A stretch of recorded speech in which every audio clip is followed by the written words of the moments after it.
All right, Greg. I appreciate you taking the time out to do this interview with us. I know you've done probably 1,000 interviews between now and the last 4 days, but I appreciate you taking out the time. No, my pleasure, man. I appreciate you guys. So, I want to get your thoughts to, and I'm sure you've been asked this a lot, but you know, you headed up the task force that investigated this case. You were the person to put out the book and the documentary that kind of unearthed this to the public. For many years, people have tried to poke at your investigation, or at sorry, I shouldn't say yours, at the investigation of the task force, and tried to create conspiracy theories or other reasons as to what happened. But in the end, it seems like what you and your task force did was the absolute truth, and it seems like that was justified with Keefe's arrest. Yeah, absolutely. I mean, if you look back for the last, 13 years, I think, since we kind of went public with the story, our narrative's never changed. We don't have to revise books. We don't have to do follow-up documentaries to modify stories. The story's been the same since the day it was originally told, based on our investigation.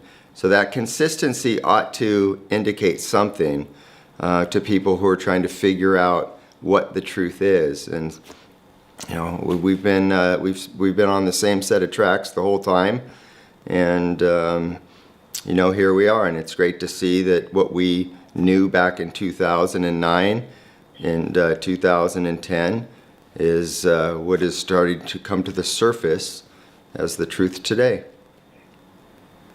Absolutely. What did you think of Suge Knight's comments that, number one, he wouldn't testify, and number two, that he said he wasn't sure if Keefe had involvement, but that Orlando wasn't the shooter, in his words? Well, first of all, consider the source. It's Suge Knight. If his lips are moving, he's lying. That's just the bottom line to it. He's had every type of response to this. It was Puffy. No, Tupac's alive. No, it was Reggie and Sharitha. And, so it's Suge Knight just doing what Suge Knight always does. And that's just talk nonsense. He's in a particular predicament right now where he's in jail. And so, of course, he doesn't want to complicate his situation by coming out and being perceived by as a snitch, by anybody within the institution. So, I mean, it's just Suge Knight doing what Suge Knight has always done. And nobody should be surprised by it, and nobody should listen to it either. It's just more of his stupidity, to be honest with you. And I'll tell you this, and this is what I've been saying lately. For those people who have been wondering, why did this take so long? And that's a legitimate question, and it should be answered. But I can tell you that if one single person could be held responsible for the delay in the arrest or in the process of bringing Tupac Shakur's murder to justice, it's Suge Knight. He knew the night that Tupac was shot. He knew the moment Tupac was shot exactly who was responsible.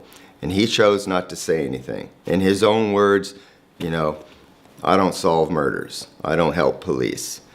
So, if he had just simply came in to the Las Vegas Police Department when they summoned him after Tupac was shot, and he said, hey, I looked across the car, I saw Keefe D, it was him and his crew, that case would have been solved in 48 hours. Let me ask you this. Do you feel like it would have been beneficial for Suge to have cooperated with the prosecution, considering his current legal status? Oh, absolutely. Had he done the right thing back when it mattered, he may have been able to avoid that prison sentence that he got as a result of his beatdown of Orlando Anderson. That probation violation that he ended up with probably would have been mitigated tremendously had he gone in and cooperated and said, listen, let's solve the murder of Tupac. It's the right thing to do. Tupac deserves it. His fans and family deserve that. And had he done that, he probably never would have went to prison. And therefore, maybe he saved death row. Well, let me ask this. Would he care to benefit if he were to have helped, let's say, 3 months ago when the grand jury was doing interviews? No. I mean, because if he wants to come in and be forthright, but that's just not going to happen. No matter what with Suge Knight, you're going to have credibility issues because he's changed his story so many times. He's lied so many times. So you've got just at the foundation of his credibility issues. And so I understand that Las Vegas needs to go out and do due diligence and try to talk to him because that's what you do as an investigator. You seek out information. But of course, Suge's not reliable, and nobody's going to give Suge a deal. He's in prison for the manslaughter case that he got convicted of, and he's responsible for the murder of Biggie Smalls. So nobody's going to want to give Suge any kind of deal, and Suge's not going to do anything without some kind of deal. So Suge, insofar as Tupac's case, is irrelevant.